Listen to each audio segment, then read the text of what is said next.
Give us one more just because we haven't heard it in a while. Here we go.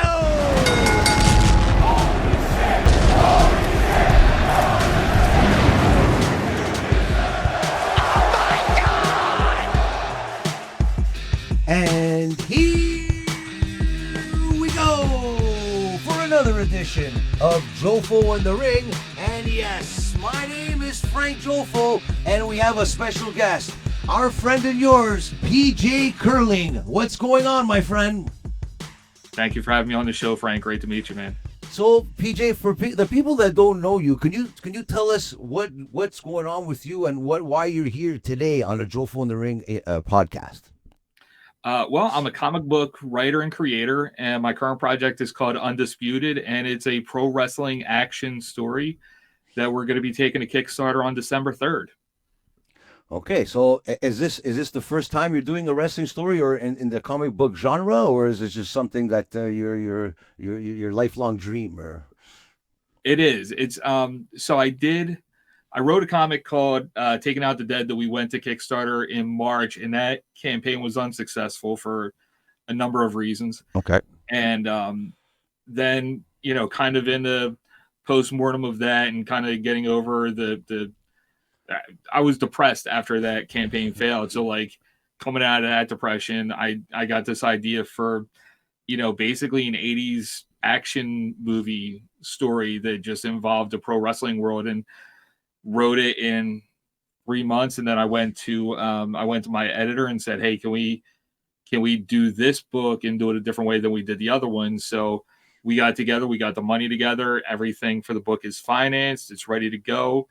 We've got 3 pages left that we have to paint and letter, and the book's going to be ready to distribute before the campaign even starts. We've got a low funding goal, so we're going to be rocking and rolling here in December. Is it something like, are you an artist by trade, or is it something you just picked up? Okay. No, I've been a writer off and on. When I was in high school, I was, I kind of fancied myself a playwright and a poet. And then I read Kurt Vonnegut's Breakfast of Champions and realized I would never be that good of a writer, and put that away. And then in college, I picked it back up and did some music blogging and some sports blogging. And the sports blogging opened up a lot of opportunities, which eventually led me into working in MMA and pro wrestling and boxing. And then it's funny. It's not funny, but it's funny. A couple years ago, after my mom passed, I just went back to this idea that turned out to be the other comic. I just went back to this idea, and I thought, I just got to do something. So I started writing again, and that's how the first comic, Taking Out the Dead, happened, and then into that failing, and then off into Undisputed. So, well, they say when the going gets tough, the tough get tougher, and like for you, it seems that you are the American dream, right? Not to say the American dream, but just to say, like, you failed, but you could have stopped, but you kept on going, and I'm very curious to see what comes out of it. Could we give a little preview of what to expect in the story, or in the comic? Well, I mean, it's a pretty simple story. I mean, I think people are going to know exactly what's going on very early in the book. It's basically the main character, Hack Holloway. He is the undisputed world heavyweight champion, but he's retired. And let me back up and explain the whole thing. Is this a true story, or is that... No. No. So in this world, there's the undisputed world heavyweight championship, which is kind of like the crown jewel, where it's not really a defended title, and it's competed for, in this case, every 4 years. Okay, I like that. So Hack Holloway is the reigning champion, but he's retired. And a promoter named Tino Montez has won the right to host the tournament to decide the number one contender, and he wants to hang the strap on his boy Tigre Negro. So, Ric Flair always said, to be the man, you got to beat the man. That's right. So Montez wants to push Hack into coming back for one night only to defend the belt, but Hack doesn't want to fight. So it's about how far is Montez willing to push versus how far is Hack willing to get pushed before he comes back to fight. I like that. It seems like, well, I know we were talking before, but it seems like you have a very You're figuring on the pulse on professional wrestling. You were at the last ECW at the ECW arena. Well, Coincidentally, it wasn't today an ECW show. it It wasn't was a a WWE show. I was at the last pro wrestling show at the arena, which was a CZW Dragon Gate USA double shot. CZW ran in the afternoon, and then Dragon Gate ran in the evening. And just like any real good show that happens at the arena, the end turned into a schmaz of everybody doing their run-ins. And I really have to thank Maven Bentley, who indie wrestling fans might recognize as the former president of Combat Zone. Okay. He and I met at an MMA show and got to be friends. So we would invite each other to each other's shows. And he invited me to the last show at the arena before the remodel. How amazing did you feel, like, just knowing that, like, that invite? That must have been amazing, man. Yeah, I took the last picture ever taken in the original arena. That's amazing. And coincidentally, today, we're recording today on Wednesday. NXT is back in the ECW arena tonight, and I can't wait to watch that show and see what happens there. But what's the atmosphere there? Like, I'm sure it's all everything that you see on TV. I'm sure everything is 100% true, and like that feeling just being there must be amazing as a wrestling fan. So I had the opportunity to do play-by-play for some MMA shows back in the day before the remodel, and sitting there cage side, putting on the headphones and getting ready to call fights. Wow! And they're playing the standby music or whatever while fans are filtering in, and hearing Walk by Pantera, Enter Sandman, Man in a Box, all these classic ECW songs. It was cool. And they had the Hardcore Hall of Fame, so to see the names up in the banners like Terry Funk and Todd Gordon and all that, it was it was pretty cool.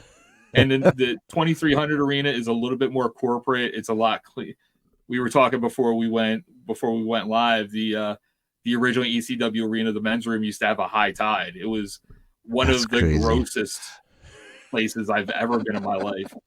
And now you can actually go into the men's room without needing a tetanus shot. So they've cleaned it up, which I think is good for business. But still hold a little bit of nostalgia for the grime. In the early 2000s, because we're big fans of independent wrestling here in Montreal, and one name that always comes to mind is a good friend of ours that's been on our show many times, Sexy Eddie, and I know that he's fought in CCW. Have you ever seen a Sexy Eddie match in CCW or out there in Philly? I never saw Eddie work live, but in that era, Sexy Eddie and Lufisto were two of my favorite workers. Yes. If I remember right, Lufisto went over for the Ultraviolent title or the Underground in CZW, and one of the toughest women in Canada, in Quebec, that's for sure. And Sexy Eddie's Sexy Eddie, yes. I mean, anybody that's willing to work a thumbtack match in a sequin G-string deserves respect. He's a legend in the independent wrestling, man, and we're very good friends of ours with him right now as well. What's his first experience at the ECW? Oh yeah, that's a good question. There you go. Did you hear the question? I did. Our producer, he's a bigger ECW fan than me, so he's. Yeah, tell him the question. What'd you say? What's his first? Oh, your first ever. Like, what's your first thought? Your first ever memory at the ECW arena that you remember? So my first memory at the ECW arena, my first time there was for Tangled Web 4. Okay. I never got to go there when ECW was running. I only got there when it was CZW's home base. Okay. And Maven invited me down to check out a show. And I was actually one of the plants for a Fans Are the Lumberjack strap match. Oh, wow. With Black G's, and I can't remember who G's was working. But I was hanging out in the back with my buddy Carl, who is actually one of the characters in the comic. He plays our ring announcer. Okay, wow. I was hanging out in the back with him and BJ Whitmer and Adam Flash. And during the main event was this paint. They had two rings set up. One ring was covered in a barbed wire net. and then they had four panes of glass in the corners of the other ring. Oh my And that main God. event was Drake Younger and Scotty Vortex. And the two images that I think I'll go to the grave with, during the strap match, G's comes to the outside and we're all doing the schmaz nonsense with the straps or whatever. And I look up on the apron and Joker is running at us on the apron, full steam ahead, and just swantons into the crowd. And I almost catch a boot to the face. And so that I'll take for a long time. And then hanging out in the back with Whitmer and Flash and Carl during the main event, Drake gets Scotty up in a crucifix and throws him back first into a pane of glass, and it's shoot glass. It's not safety glass. So instead of exploding and looking great, it shatters and Scotty almost loses his thumb. Oh, and I'm looking. I'm like, that doesn't look right. I look over and Whitmer is just pale. He's like, we're watching somebody die tonight. And they called the audible and Drake just did a bunch of jaw jacking while the nurse went out and packed Scotty's thumb in gauze and taped the shit out of it. And I think they did another 10 or 12 minutes with 2 spots into the barbed wire. Jesus, for $50 and a beer, I think. Or they say a handshake and a hot. I say they always say a handshake and a hot dog nowadays. Yeah, exactly. Yeah. Are you into the? Do you follow the wrestling right now? WWE, AEW, TNA, wrestling. I'm watching a lot more now than I have in a long time, and I really blame Liv Morgan for turning me into a WWE mark now. Okay. Like for the first time in a long time, I'm actually enjoying watching WWE. I watch a little AEW, but I'm not really keeping up with it. But I am watching a lot of, like CMLL and AAA and trying to watch some NJPW. Okay. I still sorry because there's so little of it that's in English. Yeah. But, I'll put on a lucha show and just like watch car crashes, which is fun. Yeah. But I have no idea what's going on. Sometimes like, you know what? That's what people say. Like, I understand, like nowadays, like storytelling is king right now. But sometimes it's good to see that, like you said, like a car crash and see. Let me just watch people just go at it, and who cares what the story in the background is about, So it's a preference for a lot of people, like myself as well, like you. But a lot of people complain nowadays that storytelling, there's no story, I don't want to watch it. What's the point, But if you just like professional wrestling, why not? It's an art, So. Yeah, and I kind of split the difference. Like, I don't want a soap opera, but I also like, I kind of ascribe to the, let's bring ring psychology back. Yes. I'm kind of like from the Al Snow school of thought. Like you get punched in the face, it should look like you got punched in the face. Exactly. And if you ever got punched in the face, it's going to take you a second. We just had Al Snow on the show. He's going to be in two movies that are coming out. Nice. Coming out, yeah, exactly. With Whitman, they're doing 2 movies: a Christmas movie and a Western horror. One for Home for the Holidays and Homeless for the Holidays. And we had a good chat with Al Snow. It was really cool because I watched the Wrestler on Netflix as well, and it really made me think like how gave me more respect for Al Snow, because in the end it's like you said, like when people are in the ring, you want it to be as real as possible, so that it's like, wow, is what's going on here? Is this happening for real? Because I come from the Attitude Era where there was no internet, there was no spoilers and everything, and I had to run to school the next day and talk to my friends and like, oh, did you see what Kane did? He pulled to take the door off the hinges, and what Undertaker did, and what this guy. That's how it was. I enjoyed that, but nowadays it's like a lot of people are getting more influenced by the Dave Meltzers out there and the people that are giving out false information. That maybe I won't watch it tonight. I'll watch a highlight on YouTube or something. So for me, it's changed a lot. Yeah, I've only got you by a couple of years, but I remember senior year in high school, we were all running back and talking about Raw, and we were all trying to give each other fame answers, and that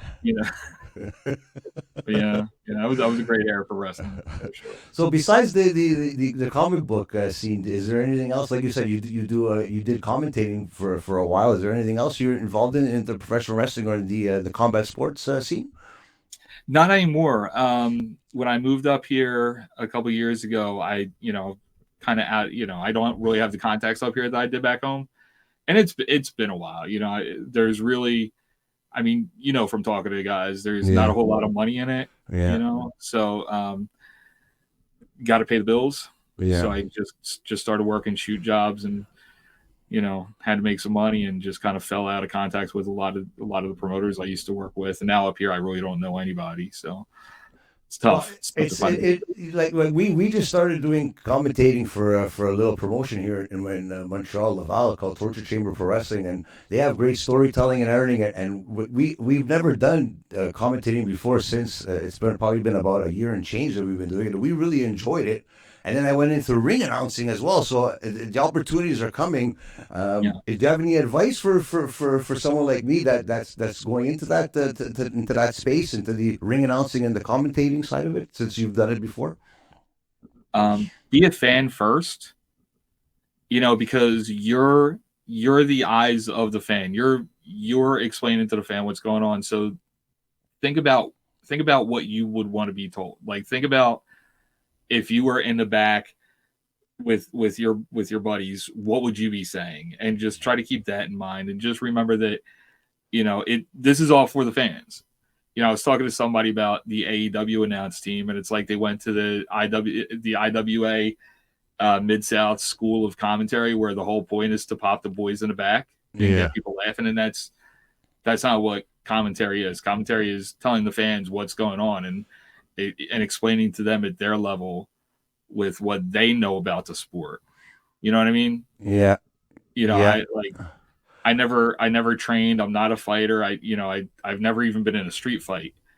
So, it was always good because I always worked with a fighter when I was doing the announcing, so I could do the play-by-play and throw to them and not being a fighter, it was a lot easier for me to say, hey, what move is he going for right here? What's going on in the cage? Can you explain it to me? Because I don't know.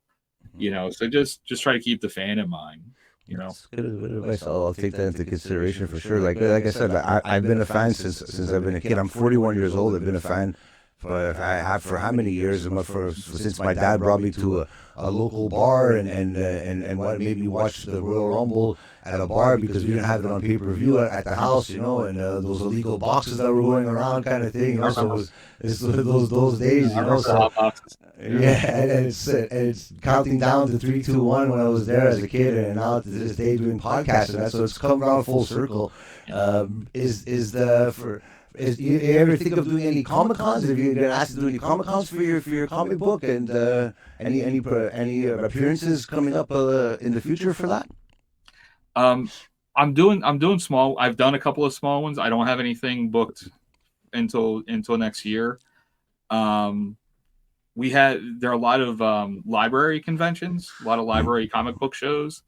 And my wife is a librarian, so I love having the opportunity to go into a library and support them and promote that I'll be at. Like, I was at a town's called Athol in Massachusetts. Town's about this big.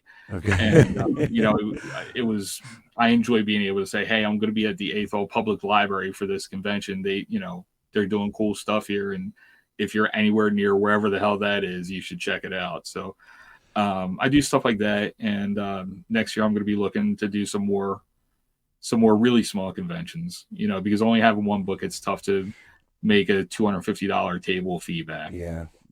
Well, we have some contacts in the world of professional wrestling in the States and everything, and we'll try to get you to these places as best as possible. And like I said, we're big wrestling fans, and it seems like you have something good on your hands here. Can you tell everybody where they could find you on social media, and where they could your Kickstarter, where they could find you and support you in this journey? So all the links, everything is up at teamninjashark.com. I'm on Twitter and Facebook at Team Ninja Shark. I have a Substack newsletter that's pretty active, which is also at Team Ninja Shark. And then, links to I have a link tree that is linktr.ee/Team Ninja Shark. And that they all have links back to the Kickstarter, but the Kickstarter campaign will go live on December 3rd. If you click over to the campaign page right now, there's a little button that says notify me on launch. click on that and you'll get an email as soon as the campaign goes live next month. Oh, perfect. And if there's anybody that wants to help you with sponsoring in that on the other side of it, is that possible as well? I'll never. If somebody wants to give me money, I'm never going to say no. Well, you never know. The people might be interested in that. They like what you're doing, and maybe they want to help you out on the other side of the Kickstarter kind of thing. So you never know. I'll tell you what. If people are really interested in supporting, give me 1 second to find. Yeah, for sure. Go for it.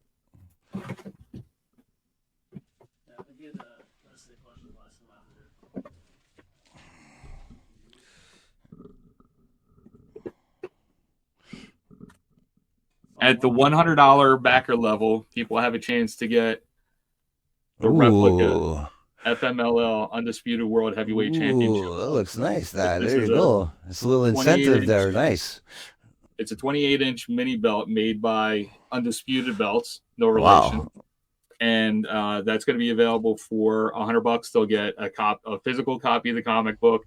They'll get a digital version of the comic book with a bunch of behind the scenes type stuff. Nice. And then they'll get the belt to put up on their shelf. Wow. There you go. There's a 18-inch version of this that's a little bit smaller at $75. And all the money beyond what it takes to pay for the material for the comic book, and we're doing trading cards and for the belts, all the profit that we get for it will go into making issue 2, which we hope to do pretty soon in the new year. You know what? We're going to be behind you 100%. We're going to be backing that. And we have just a question here from our good friend here, Selecta Brew. He's a big ECW fan, but it's not ECW related, but he wanted to ask if you had to create a faction of any 4 wrestlers and 1 manager of any generation, who would it be? Your opinion. Man.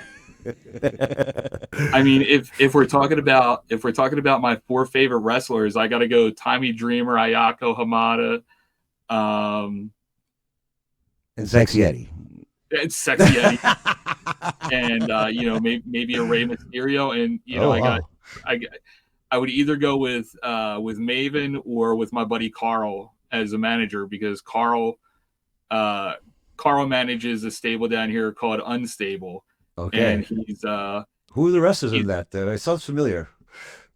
It's right now it's down to Gabby, and I forget Gabby's last name. Okay. And a worker named Michelle, who does his gimmick is he is the girl from the movie The Ring. Okay. No, I never heard of them. It sounded familiar. Yeah, they work mostly on the PA, Maryland, Delaware loop. Okay. But his gimmick is he's basically Paul Bear if Paul Bear were a psychologist. Okay. And the cool thing is Carl's actually a therapist during the day. Like his day job is working in mental health. Okay. And he's done a lot of support group meetings for wrestlers, and he's really active in supporting mental health in the wrestling community. Which, especially this time of year, it's really important to take care of yourself. So of course. So yeah, I'd have to go with either Carl or Maven as the manager of my faction. And yourself on commentary. And never turned down a payday, dude. Never turned down a payday, Frank. Well, I'll let you know, because like I said, we do a lot of commentary on the side, for fun and for other promotions and that. And if we ever need an extra guy just to have an extra guy on commentary, I'll definitely ask you just to have a laugh and give us your insight on the promotion that we're doing on, because the more the merrier, and we like to support people that way too. So we'll keep in touch as well, and like I said, we'll be helping you out on the Kickstarter, and we'll be putting it out on all our social media platforms, all our YouTube channels, and we're here to support you, my friend. I'll tell you what, I'm available to do English to American commentary. Perfect. I'll do the translation from French Canadian to. We haven't dabbed into the French Canadian yet, unless we get a letter from the Quebec government. But other than that, we're all English over here so far. But like I said, we'll keep in touch, and hopefully that everybody else could support this gentleman right here, PJ Curling, on social media platforms. Check out the Kickstarter. You're gonna enjoy it. I guarantee you that much. And we'll keep in touch, my friend. Do you have any last words for everybody here in the Jofo in the Ring land here? Dude, I just want to thank you so much for having me on the show. This is my first international interview, Perfect. so we're shaking hands across borders here. I love it. But no, thanks so much for having me on. And people are interested, just look for a Team Ninja Shark on your favorite social media platform, and we'll get you a sexy comic book here in the new year. There you go. There you go. Maybe we'll even try to get Sex Yeti involved. Maybe it'll help the cause a bit there. Yeah, Mother Trucker too. Yeah, like we said, like our good friend Andy Belanger, we've helped him out with his Kickstarter as well. Great comic book as well. Great concept, great story, and he's a great artist as well. So maybe there could be some kind of collaboration there in the future. We'll see. Yeah, I've got his work bookmarked. When I get a chance, I'm going to go grab some of his books. I can't wait. Check it out, man. I'm sure you'll be very impressed, and we're very impressed with you, my friend. And we'll be keeping in touch, and we'll be out there pushing the envelope here for you to be as successful as possible here in Canada and all over the world as well. I love it. Thanks so much, man. I really appreciate you. And everybody out there, follow this journey. Follow our journey on social media. Jofo in the Ring on all social media platforms. Subscribe to our YouTube channel. And remember, wrestling is life. So, Jofo, I'm a gargle a shot for Kurt Hennig, everybody, before we go. Oh, no.